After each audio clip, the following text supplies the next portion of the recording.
Hello and welcome to The Budget Mouse, a podcast that will help you have an incredible Walt Disney World vacation, even if you're on a shoestring budget. I'm Leah, the blogger behind The Budget Mouse and The Frugal South. I visit Disney World many times each year and have tons of tricks for doing Disney on the cheap. I want you to have the incredible vacation you deserve, so I'm sharing all of my tricks with you on my sites and here in the podcast. This week I'm sharing tips and tricks for getting the best rooms at Disney World, so let's dive in.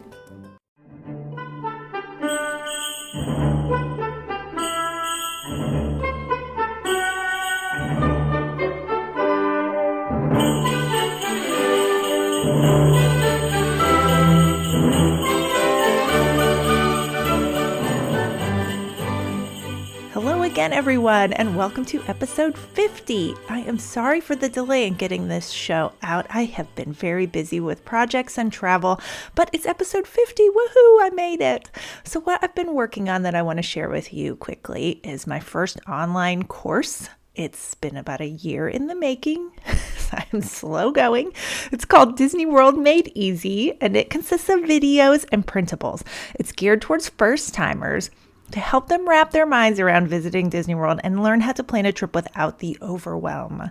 So you can check it out at thebudgetmouse.com/course, and podcast listeners can get 40% off the course, and that's just for listeners of the show, by entering the coupon podcast, and that's all in capital letters, at checkout. That brings the price down to only $11, and I think it's the perfect gift to give to someone who you want to join you on a future trip to Walt Disney World. So again, you can check that out at thebudgetmouse.com/course and enter the coupon podcast at checkout for your 40% off. Now, I just spent about 24 hours in Orlando after a fun girls trip to Savannah, Georgia. So I want to tell you a little bit about that trip and some of my tactics for saving money.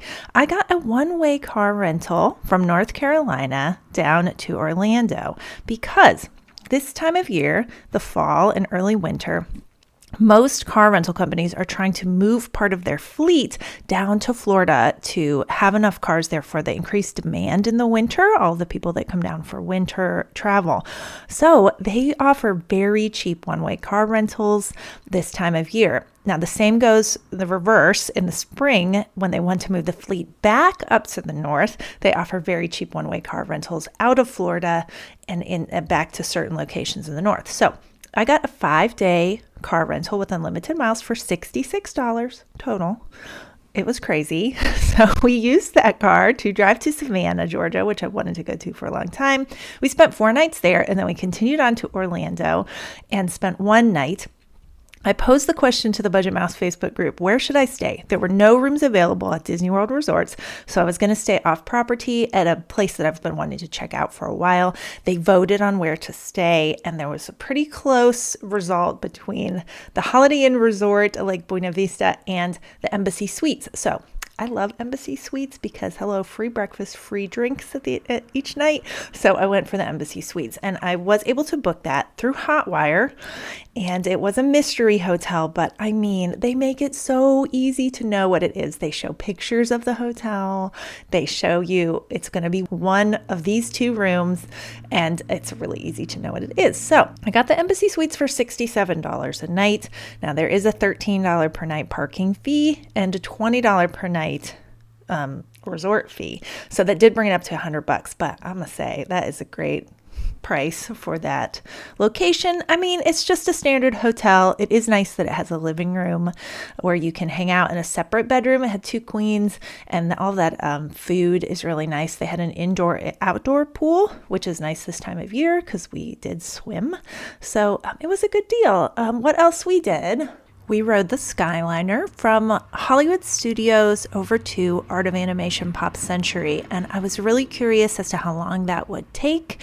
It was fast. So you do have to transfer Skyliner routes in the middle at Caribbean Beach, but even with the transfer, it was 9 minutes from when we got on to when we got off. So you really can't go from a theme park to a resort in 9 minutes anywhere else on property. I was really impressed. The ride was smooth. It was so fun. I was really impressed with the Skyliner. We also went to Disney Springs to check out the Christmas Tree Trail, which is a free going on at Disney Springs in the holidays with these themed Christmas trees and fake snow, and it was really cute.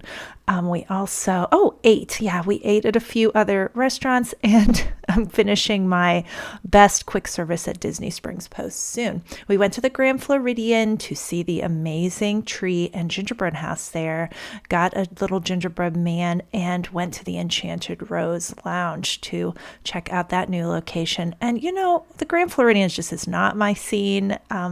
It's pretty bougie, and it's just not my style, but it's an impressive place. So if you've never hopped over there, it's a great place to check out. Even if you're not staying there, you can go on Disney Transportation and check it out.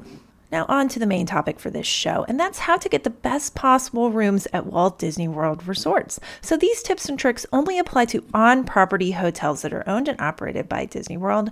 And because Disney World resorts can be huge and very spread out, where your room is located can really impact your vacation. So being savvy about what room category you book and what room requests you make can give you an improved vacation without any extra cost, just for doing a little bit of research. So there's basically two approaches to getting the room you want at Disney World: booking a guaranteed room category and putting in a room request before you visit. And I do both on every trip. So room categories means rooms with specific views or locations, such as those close to the amenities, which are often called preferred rooms, or with a guaranteed view, such as a pool view room. Now, some resorts have a crazy amount of different room categories that you can book. So when I'm considering a stay at a resort, I do some room category research on the Disney World website to see what my options are. So this is how you do it. You can go to disneyworld.com and click the tab at the top that says Places to Stay, and you can select your resort. You select the category first, value, moderate, deluxe, and then from within there, select the resort. Then it will show you all of the different room categories you can book there. So for my example, I picked Port Orleans Riverside. There are 12 different room categories there. They are Standard View, Fifth Sleeper, Garden View, Fifth Sleeper, Pool View, King Bed, Preferred Room, River View, on and on and on. So the cost for the rooms depends on the demand for the rooms. So a common question I get asked is it worth it to pay more for X room category? And it really depends on the resort and what is important to you and what you're doing on the trip. So here's an example. The Pirate rooms at Caribbean Beach have awesome theming. So you might think this is a no-brainer if you have little girls and boys, or boys who love pirates. But if you do a little bit of research, you're going to discover these rooms have double beds instead of queen beds like at the rest of the resort. They are the farthest rooms from the main building, but they are the closest to the new Skyliner stop that takes you direct to Hollywood Studios and Epcot. And they cost $70 more per night than a standard room. So having all of that information can help you decide if that's the best room for your stay or not. So knowing where the room types are located is really important to this process. There's two ways to do it. First, the free way, and then the easier but paid way. So the free way is to Google, for example, Pop Century standard rooms or standard room location, and check out the image results. So fans have often created maps of the resort and highlighted the different room locations to make planning easier. So this is going to show you what buildings have the standard rooms, where the preferred rooms are located, etc. And that's really helpful in deciding what to book and what to put in your room request. And I'll get to that in a few minutes. Well, the easier way is to get a Touring Plans subscription and to use their Room Finder tool. So I'm going to give you a direct link to Touring Plans in the show notes, which you can view at thebudgetmouse.com. You can view a map of every resort and then click on a room category, and it will highlight where the different room categories are found. So it will show you the buildings, and it will also show you where the particular rooms are found within a building. So you're not going to get that kind of detail from just a free search on Google, and you're going to get way more information. So it's also going to show you the view from every single room at Walt Disney World. That's over 30,000 rooms.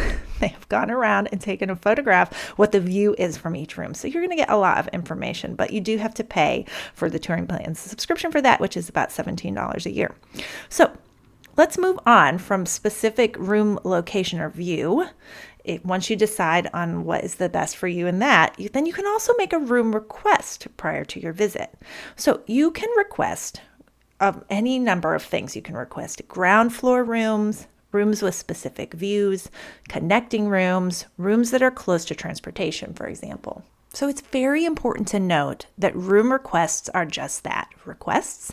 Disney cannot guarantee that they will be able to meet your requests, though they do try their best to meet the requests that you make. So if it's critical that you have a certain location or view during your vacation, I suggest looking into a way to book that guaranteed room type and not relying on a room request. But if you feel like, oh, you could make do without it, but it would be nice to have, then you might be able to save some money by just relying on a room request instead of booking that category. So there is an exception to this that my travel agency era turned me on to this fact. Disney guarantees connecting rooms if you have 2 adults traveling and there's 1 in each room and there's kids in each room. So that in that situation, Disney will guarantee that you will have connecting rooms. Now, once you add more than 1 adult to a room, they no longer can guarantee that they will give you connecting rooms. You can request it, but they will guarantee it. And that's so that, there's able to share the parenting duties between the 2 rooms to make them connecting makes that a lot easier. So again, that's if you have 1 adult in each room and kids in both rooms, and you can book that under 1 reservation. Now, if that sounds difficult, I suggest you reach out to Sierra to help in booking that guaranteed connecting room situation. And so you can get a quote from her at thebudgetmouse.com/quote. So I want to give you some of my example success with making room requests. So I have had a standard room at Pop Century that I requested to be close to transportation on the ground floor and close to the main building. And I got all of those things in an awesome location that was right by the bus stop, right by the main building. And that was not paying extra for a preferred room. The room I got was probably closer than many of the preferred rooms, but with a little research and good room requests, I got a great location. Now, Animal Kingdom Lodge in the Studio Villas, which I stay in often, the standard rooms, some of them have partial Savannah views. So when I stay in a standard studio at Animal Kingdom Lodge, I request, if possible, to be able to see some animals. And I almost always get the room with the partial Savannah view. Not always, but almost. So that is another trick to making a room request. Caribbean Beach, the standard rooms, some of them are very, very far from the main building. But whenever I stay there, I try to limit my room request to only this, as close as possible to the main building. That will get you in a great location. And normally they put me right across the footbridge from the main building to the first set of buildings right there. Those are standard rooms. And even I've asked for this in a standard room before to just be as close as possible to the main building. And I got an upgrade to a preferred location because they had it. So upgrades do happen. I have had some wonderful ones, but of course you cannot go expecting an upgrade. It's just a little bit of Disney magic. But I have noticed that when you make your room requests more general instead of more specific to like a building or a room number, that you tend to get more upgrades. Because then they know what you're looking for. You just want to be close to the main building. So if they have that preferred room, you might get it. In my last example of an effective room request, I learned that some of the standard view rooms at the Boardwalk Inn had a view of Epcot fireworks from the balconies. So that was my only room request at the Boardwalk. I'd love an Epcot fireworks view. And I got it. I had an amazing view of the fireworks from the balcony there. So a lot of times people ask me, like, what should I request? And I say just request what you want. If you want to be close to the main building, just say, I request a room close to the main building. If you want to be close to transportation to the bus stop, or if you want a ground floor room so you don't have to navigate the stairs or the elevators with a stroller, that's something I often request. If you want an upper floor room to be away from foot traffic or a quiet room, you can just say, I'd like a quiet room. If you want a view of fireworks, animals, connecting rooms, etc., I just say to be, say what you want in the room request. And like I already mentioned, to make your room request more general and less specific, I personally stay away from requesting specific buildings, but instead go for like parts of the resorts, for example, the 80s section at Pop Century if I like that location, and then ask for what I want. Now, there's 3 ways to go about making these room requests. So I'm going to start with the easiest, but least effective and go towards the most difficult and the most effective, okay? So first, you can make a room request during online check-in. And now when you're staying at a Disney resort, you can check in online at any point after you make the reservation. You used to have to wait until 30 days in advance, but now you can make it anytime. So your options during online check-in are going to be very limited. It might just be close to transportation, upper floor or lower floor. So you can check there first to see if what you want to request is offered. I cannot say request. It comes out request. Like I'm a cartoon. Anyway, the second option is to call Disney and ask that the requests be added to your reservation. That should work, but you don't know what the person is actually typing. If you're a control freak like me and you want to have your requests specific and exactly like you want, I suggest the third method. Now, if you are going to call and have them add the request to your reservation, you can do that anytime. You don't have to wait for a particular time frame. Now, the most difficult way, but I think the most effective, is to fax, in quotes, fax in your room requests. So this is how this works. I have a template that's in a Word document that is on, it's actually on the Frugal South, my first site, but I'm going to give you a link to it in the show notes. And it is a pre-filled out fax request form. You can find the fax numbers to the Disney World resorts by just doing a Google search for Animal Kingdom Lodge fax number, and you should be able to get the number easily. So what you do is fill out this form. It has, your number, your name, the resort where it's going, the fax number, and then it has a suggested script. And the script kind of goes like, "Hi, this is my resort reservation number. This is when we're checking in, and I'd love it if you could accommodate our room requests." And then I suggest listing the requests in order of importance. So if most important to you is to be close to the main building, list that first. And then next, what's next most important? I suggest limiting the requests to 2 or 3 at the very most, but I think the simpler you are, the better your chances of getting what you want. So I try to limit it to 2, my 2 most important things. Now, the way this faxing works is that you fill out the Word document, you save it to your computer, and then there's an online free fax service that I use. It's faxzero.com, and there you will fill in the fax number where it's going, and you upload the Word document to the FaxZero site. You click send, and then it sends you an email where you have to click the link to send the fax.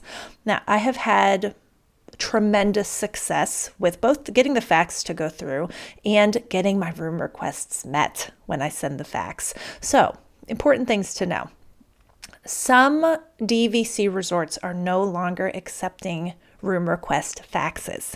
So, if you rent points or if you're a DVC owner and you're staying at these DVC resorts, Boardwalk Villas, Beach Club Villas, Wilderness Lodge Villas, Old Key West, and Saratoga Springs, it says on the All Ears site that they no longer accept room request faxes. So you'll need to either do online check-in, do your room request there, or call in your request. And I meant to say earlier the number to call, the simplest one is 407-WDisney, and that will connect you with the general line, and you can make your room request there. Now, if I'm faxing in my request, I try to send it in the range of 5 to 7 days before check-in. I've had the best success with that time frame. And if you're calling, you can call earlier since it's all electronic, and you can do online check-in at any point. So if you do fax in this request, I suggest not selecting anything during online check-in, not making any room requests that way. I think that muddles the situation, and it's best to just stick with the fax. So if all of this makes your head spin, which it probably does, I would suggest having our awesome travel agent partner, Sierra Dizer, help you. And you can get a quote from her at thebudgetmouse.com/quote. She can help you pick the right room category and the right room request, and hopefully get the best room for your vacation. Thank you so much for listening to this episode. You may not know that you can become a patron of this show over at patreon.com. That's patreon.com/thebudgetmouse. And donations start at $2 a month. And with that, you're going to get access to special patrons-only podcasts, videos, blog posts, and more. You can always find me on Facebook in the Budget Mouse Facebook group. You can find me on Instagram at the Budget Mouse, and email me anytime, Leah, Leah, @thebudgetmouse.com. Thanks again, and have a magical day.